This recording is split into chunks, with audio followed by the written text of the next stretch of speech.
Hello, dear friends, and welcome to a very special episode of the Artful Gourmet Podcast. I'm Kristen Hess, chef, food stylist, photographer, and content creator, and I am so glad you're here with me today. As we stand at the threshold between 1 year and the next, between what was and what will be, I wanted to create something different for you, something that nourishes not just your culinary curiosity, but your soul. You know, there's something beautifully symbolic about the kitchen at this time of year. The end of December brings with it a particular kind of stillness, doesn't it? The holiday gatherings are winding down. The countertops still hold remnants of celebrations, perhaps a few stray pine needles near the cutting board, a half-empty bottle of wine from New Year's Eve, the lingering scent of cinnamon and rosemary. And as I stand in my own kitchen this morning, watching the winter light filter through the window, I'm reminded that every great meal, every transformative dish begins not with the cooking, but with the cleaning, with clearing the slate, with making space. Today, I want to talk to you about something I'm calling the recipe for new beginnings. Because if there's one thing our time in the kitchen has taught us, it's that the most extraordinary transformations happen when we're willing to start fresh, to trust the process, and to believe that simple ingredients, when treated with intention and care, can become something magnificent. Before we talk about what's next, we need to honor what was. Because this year, whatever it brought you, deserves acknowledgement. Maybe it was a year of growth. Maybe it stretched you. Maybe it cracked you open in ways you didn't expect. Maybe it gave you joy, or maybe it asked you to let go of people, plans, or versions of yourself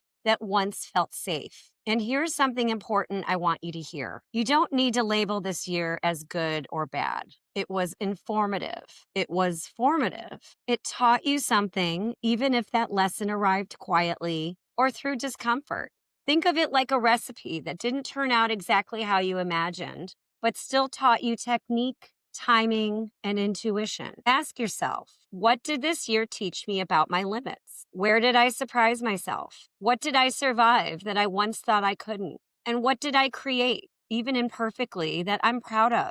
Take a moment to mentally thank this year, not for perfection, but for experience. Gratitude doesn't mean you want to repeat it. It simply means you've learned from it. I've told you guys, this has been a really challenging year for me, mainly because it's been a big year of loss. Loss of my beloved cat of 17 years. Loss of my beloved father, who I loved so much, and I feel like he passed way before his time was up. And loss of a job. But you know what? All of those things have taught me gratitude for the things I do have. And they gave me time to really think about what I'm grateful for and where I want to go next. You know, things don't always happen as we want them to happen. Things don't always go as planned. And sometimes, like I've talked about before in my past podcasts, sometimes it's just time to move on. It's the closing of a chapter, and it's time to turn the page for a new one, for a new chapter, something bigger and better, and a new door is opened. So next, I want to talk about the art of letting go. In French culinary tradition, there's a concept called mise en place, which means everything in its place. Before a chef begins cooking, they prepare, chopping vegetables, measuring spices, organizing ingredients and their tools. It's a ritual of readiness and a meditation of preparation. But here's what we often forget. Mise en place isn't just about arranging what you need. It's also about clearing away what you don't. As we close out 2025, I want you to think about what's cluttering your workspace and your life. And I don't just mean your kitchen. What old recipes for living are you still following that no longer serve you? What expired ingredients are you holding on to, telling yourself that you'll use them someday? Maybe it's a career path that's lost its flavor, a relationship that's gone stale, a job that you're no longer interested in, a version of yourself that you've been trying to preserve long past its season. Or perhaps it's simpler than that. Maybe it's just the weight of disappointment and the residual plans that didn't pan out and the bitterness of failures that still linger on your palate. So here's what I want you to hear. You are allowed to let it go. And I'm going to repeat that because it's so important. You are allowed to let it go. You are allowed to compost what didn't work. You are allowed to wash the dishes from last year's feast and start with a clean plate. And you're allowed to look at the recipe you've been following and say, this isn't working anymore. I'm going to try something new. Now, let's talk a little bit about release. As I mentioned, we often carry things far longer than we need to. Habits, stories, expectations, regrets, relationships, jobs, all because we think letting go means failure. But letting go isn't quitting. It's choosing alignment. And as we move into the new year, imagine clearing your emotional pantry. You're not throwing everything away. You're simply checking expiration dates. So ask yourself these things. What beliefs about myself feel stale? What pressure am I carrying that was never mine to begin with? What version of me am I clinging to out of fear, not truth? And where am I holding on to guilt instead of grace? You don't need a dramatic goodbye. Sometimes release is quiet. And sometimes it's simply saying, I don't need to carry this into the next season. And here's the beautiful part. You don't need to know what's replacing it yet. Space itself is powerful and room invites possibility. And here's the beautiful truth about the kitchen and about life. Every ending creates space for a new beginning. Every cleared counter is an invitation. And every cleaned pan is ready to create something it has never created before. So now I want to talk about the magic of the in-between. There's something incredibly special about the space between years. It's like dough resting before it's shaped, like a recipe paused before the next step. You don't need all the answers right now. You don't need a 5-year plan, and you don't need to reinvent yourself overnight. The in-between moment is all about listening. Listening to what feels exciting again. Listening to what feels heavy and we need to let go of. Listening to what your intuition has been whispering all year, but maybe you've been too busy to hear. So instead of asking, what should I do next year? Try asking yourself, what do I want to feel more of? What do I want to do more of? More ease, more creativity, more connection, more confidence, more joy, more travel, more spending precious time with friends and family and people that I love, and more doing the things I love to do that I've been neglecting. Feelings are powerful compasses, and they'll guide your choices far better than pressure ever could. So next, I want to talk about the art of seasonal thinking. One of the things I love most about cooking with intention is honoring the seasons. We don't make summer tomato salads in January, and we don't crave hearty stews in July. We trust the wisdom of timing and the intelligence of cycles. And your life has seasons too. 2025 had its season. Perhaps it was abundant, perhaps it was lean, perhaps it was the summer of your life, full of growth and brightness, or perhaps it was a winter, necessary and quiet, teaching you about rest and resilience. I know for me, it was definitely a season of winter. It was a season of change. It was a season of loss. It was a season of hibernation. It was a season of thoughtfulness and a season to nest and think and grow and really figure out my next steps. How do I want to get my business up and running again? What do I want to do differently this time? What are my plans? What am I excited about? And I am doing what I love. I am doing so many things that I love, and I have so many exciting plans for 2026. But if I wouldn't have taken these past 6 months to really take a step back, hibernate a little, rest a little, read, think, stew over what went right, what went wrong, what do I want, what do I not want, then I would have probably never come up with the answers that I needed to grow and bloom and move forward in 2026.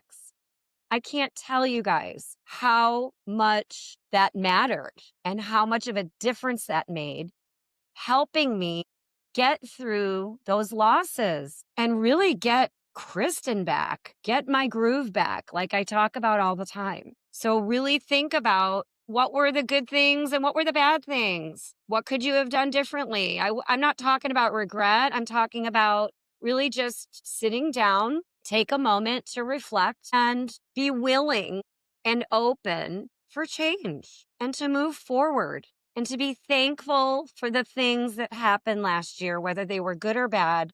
There's always a lesson in everything that happens. But the season is changing now. Can you feel it? As we step into 2026, I want you to ask yourself, what does this new season require of me? Not what did last season need? What does this season need? Because here's what happens when we try to garden in the wrong season. Nothing grows. We exhaust ourselves planting summer seeds in winter soil, wondering why nothing blooms. We beat ourselves up for not producing when we should be hibernating, for not resting when we should be creating. The art, the real artistry, is in reading your season correctly and responding with wisdom. If 2026 is your spring, then prepare to plant. Start small, nurture tender beginnings, and be patient with germination.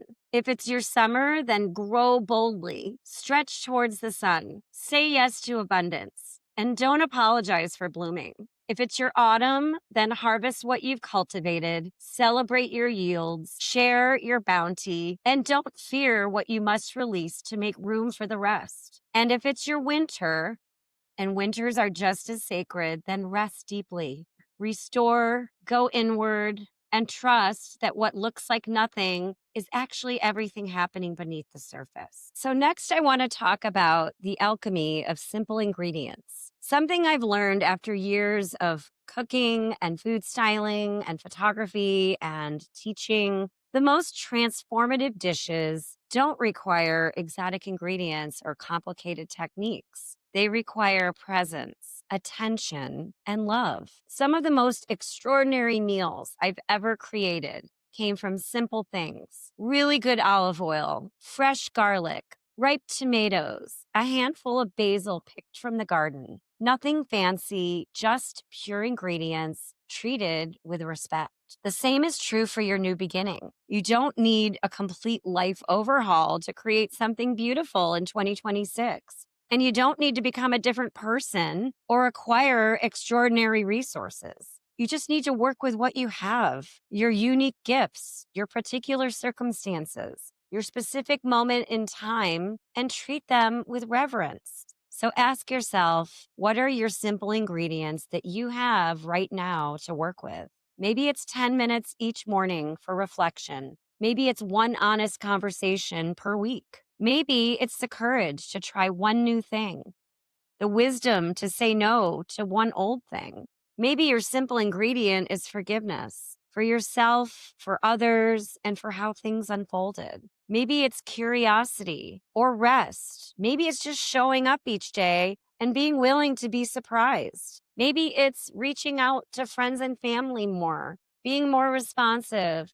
taking more initiative, sending more love. The alchemy happens not in the complexity, but in the quality of attention that you bring. A simple omelet made with care can be amazing. A simple life lived with intention can be extraordinary. So learn to trust the transformation and be okay with the in-between phases. One of my favorite things about cooking is that the transformation is inevitable. When you put eggs in heat, they will cook. When you mix flour and water and yeast and give it time, bread will rise. When you slow roast vegetables, their sugars will caramelize. You don't have to force it, and you don't have to overthink it. You just have to trust the process. So as you step into 2026, trust your transformation and trust that you don't have to have it all figured out on January 1st. Trust that growth happens in its own time, according to its own wisdom, and trust that the heat you're feeling, the pressure, the discomfort, the stretching is cooking you into something new. I know that this year, all the things that were really, really hard and uncomfortable were actually a lot of pressure and painful and not comfortable at all. But they always say a diamond is created under a lot of pressure. I know for me, in my seasons of my life, that the hardest times always follow with an amazing new door that opens. Something better. God has a bigger and better plan, always. I'm not saying that you need to lose your animals and lose a parent and lose a job to have something wonderful in your life. That's not what I'm saying. But what I'm saying is we all go through trials and tribulations. We go through hard seasons. And all of those things are just preparing us for bigger and better things and to become stronger and wiser and have more clarity and be open to change and happiness and more abundance. It's okay to change, right? You are not the same person you were at the beginning of 2025. You can't be. I know I'm not. I'm almost like a completely different person. And you and I have been seasoned by experience, tenderized by challenge, enriched by both joy and sorrow and disappointments. Every moment has been adding flavor to who you are. And now, as we begin this new year, you get to ask yourself, what am I becoming? And what wants to emerge through me? What dish is my life cooking into? Don't rush the answer. Just let it simmer, let it develop, and let the flavors marry and deepen. But do make space for it. Clear the counter, light the flame, and say yes to the possibility that your most delicious chapter might be the one that you haven't written yet. So let's talk about new beginnings. A new year is not a demand, it's an invitation. It's an invitation to begin again with more wisdom, more softness, and more self-trust. For 2026, I want you to think less about resolutions and more about rituals, small, meaningful things that you return to, moments that anchor you, and practices that nourish you like good food does. Maybe this is a year that you trust your instincts more. You create without waiting for permission or worrying about what other people think. Maybe this is the year that you protect your energy like it's something sacred, because it is. Maybe it's the year that you say yes to what lights you up and without guilt, just do it and show up imperfectly, but consistently. You don't need to become someone new. You just simply need to become more of yourself, more authentic, all you. And excitement doesn't always look loud. Sometimes it looks like peace. Sometimes it looks like clarity.